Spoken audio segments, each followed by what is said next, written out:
बिस्मिल्लाहिर्रहमानिर्रहीम। अस्सलाम वालेकुम स्टूडेंट्स। आज का जो हमारा टॉपिक है वो होगा 2 to 5 किंगडम क्लासिफिकेशन। ठीक है जी। First year biology 2 to 5 kingdom classification.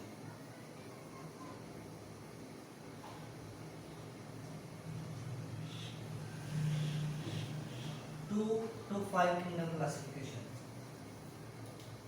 Students, starting पे शुरू में जब ऑर्गेनिज्म को क्लासिफाइड किया गया तो शुरू में जब ऑर्गेनिज्म को क्लासिफिकेशन की तो दो ग्रुप्स में क्लासिफिकेशन की गई। कौन कौन से थे वो दो group? Number 1 is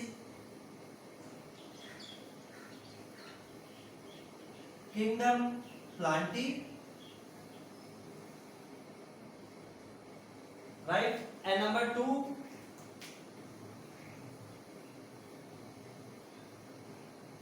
kingdom animalia,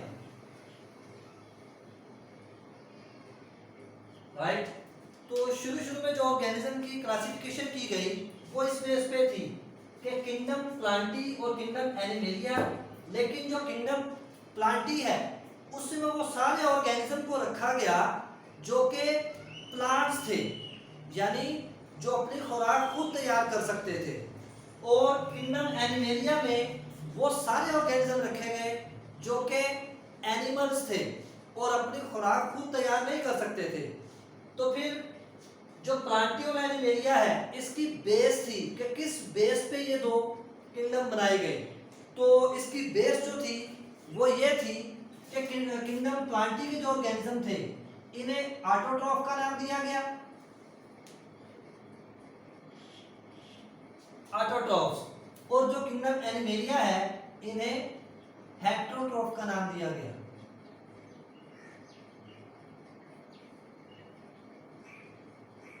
heterotroph. अब ऑटोट्रॉफ का मतलब होता है कि वो ऑर्गेनिज्म जो कि अपनी खुराक खुद तैयार कर सकते हैं, और हेटेरोट्रॉफ जो अपनी खुराक खुद तैयार नहीं कर सकते बल्कि दूसरे ऑर्गेनिज्म पे इन्हिसार करते हैं। ठीक है। तो जो प्लांटी की हम जब स्टडी की तो प्लांटी में प्लांट्स को रखा, और प्लांट्स की जो सेल वॉल है वो सेलुलोज की बनी होती है और प्लांट में सेल वॉल होती है, राइट। जबकि एनिमेलिया में वो ऑर्गेनिज्म रखे जिनमें सेल वॉल नहीं है। ठीक है। लेकिन ये तो दो किंगडम था, दो किंगडम क्लासिफिकेशन थी। लेकिन अभी कुछ साइंटिस्ट इस चीज पे सेटिस्फाइड नहीं थे कि कुछ ऑर्गेनिज्म ऐसे उन्हें मिले कि जो किंगडम प्लांटी की प्रॉपर्टीज भी शो करते थे और किंगडम एनिमेलिया की प्रॉपर्टी भी शो करते थे, लाइक यूग्लिना। अब यहाँ पे यूग्लिना ने एक प्रॉब्लम क्रिएट कर दी थी।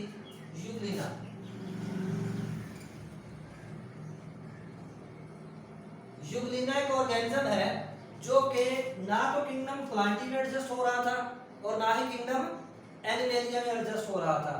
क्यों? क्योंकि जो यूग्लिना है इसमें अगर हम प्लांट की बात करें तो इसमें क्लोरोफिल मौजूद था। प्लांट्स में भी क्लोरोफिल होता है फोटोसिंथेसिस के लिए। ठीक है जी। इसमें प्रेजेंस ऑफ क्लोरोफिल था, presence of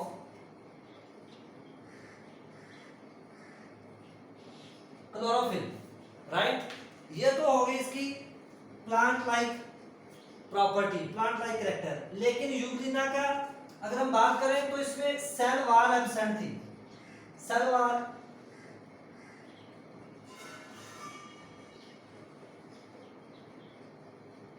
absent, cell wall इसमें एब्सेंट थी। अब due to absence of cell wall, right, तो हम कहेंगे कि ये एनिमेलिया में आएगा। Due to presence of chlorophyll हम कहेंगे कि ये प्लांटी में आएगा। तो इसमें मिलते जुलते कैरेक्टर थे। एक साइंटिस्ट थे जिसका नाम था अर्नेस्ट हैकल, 1866, अर्नेस्ट हैकल। इन्होंने क्या किया जी? इन्होंने थर्ड किंगडम प्रपोज किया।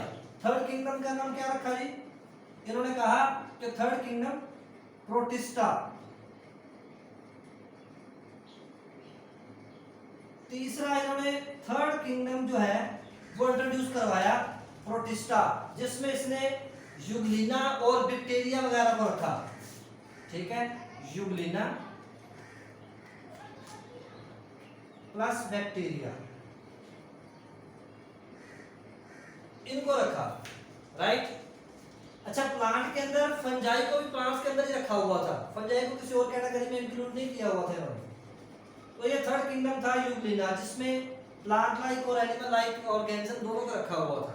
ठीक है, लेकिन यहाँ पे एक और साइंटिस्ट हैं जिन्होंने मजीद इसकी स्टडी की। इन्होंने कहा कि भाई जो ऑर्गेनिज्म है इनको प्लांटी, एनिमेलिया या प्रोटिस्ट के हवाले से छोड़कर एक और टर्म यूज की, जिन्होंने प्रोकैरियोट और यूकैरियोट की टर्म यूज की, क्योंकि प्रोटिस्टा, प्लांटी और एनिमेलिया की वजह से जो यूकैरियोट है या जो प्रोकैरियोटिक ऑर्गेनिज्म है इनमें डिफरेंस प्रॉपर नहीं आ रहा था। तो उसके डिफरेंस के लिए बाकायदा अलहदा से शो किया गया, दो ग्रुप्स को बनाया गया, प्रोकैरियोटिक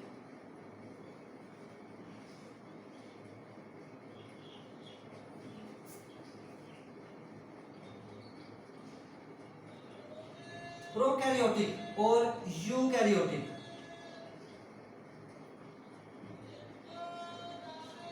प्रोकैरियोटिक और यूकैरियोटिक दो तरह से हमने क्लासिफिकेशन की इसकी, कि प्रोकैरियोटिक में वो ऑर्गेनिज्म रखे जो कि न्यूक्लियस के बनने से पहले मौजूद थे, और यूकैरियोट्स में वो ऑर्गेनिज्म रखे जो कि न्यूक्लियस के बनने के बाद वाले थे।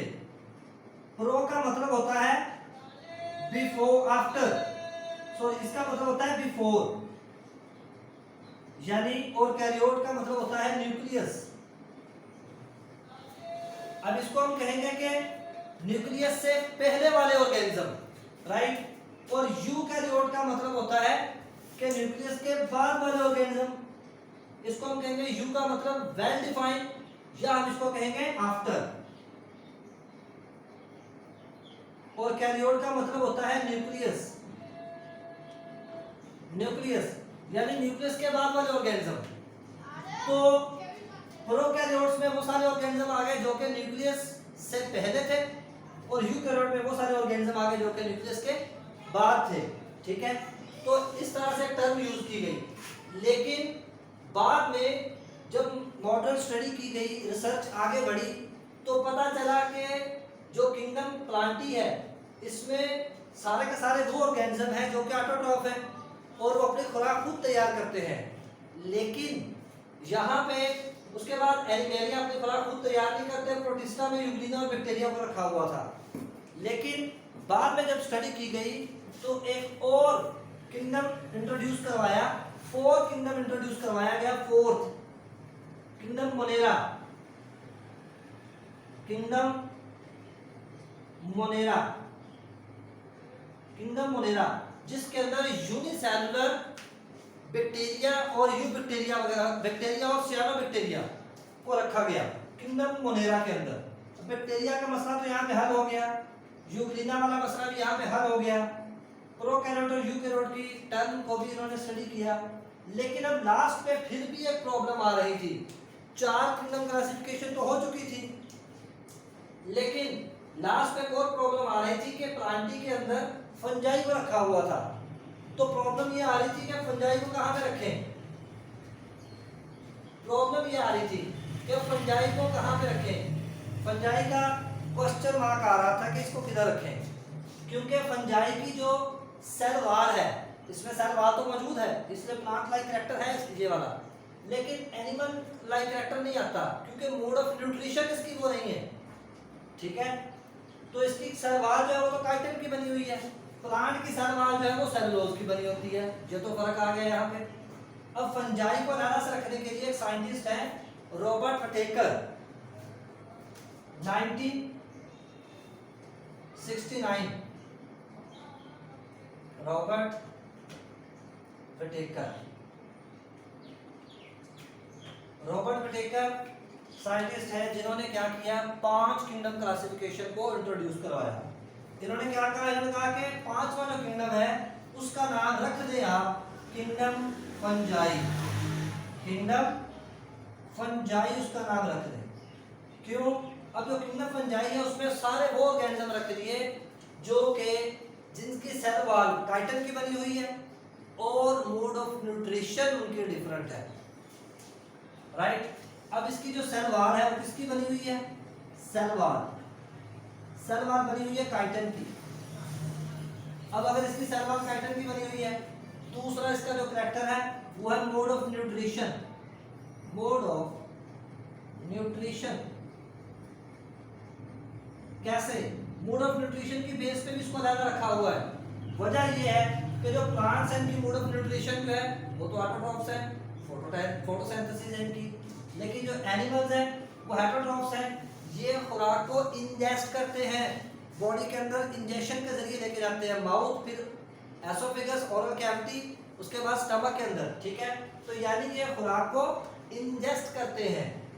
लेकिन जो किंगडम फंजाई जिसमें हमने सिर्फ फंजाई को रखा किंगडम प्लांटी से निकाल के, क्यों? क्योंकि फंजाई की मोड ऑफ न्यूट्रिशन जो है वो चेन है। कौन सी है फिर? वो मोड ऑफ न्यूट्रिशन जो है वो है अब्जॉर्प्टिव।